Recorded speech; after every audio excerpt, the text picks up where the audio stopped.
Hi guys, तर आम्ही मध काढायला आलोय. आपले लंबू सर मध काढलंय ते. कुठं मध आहे रे? हा.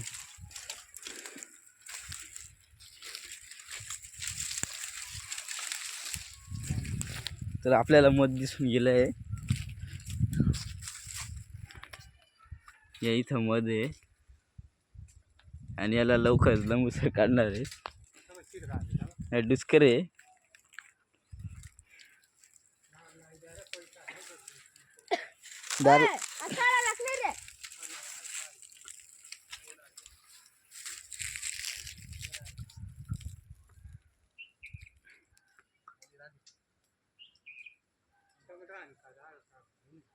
तर हा मध्ये.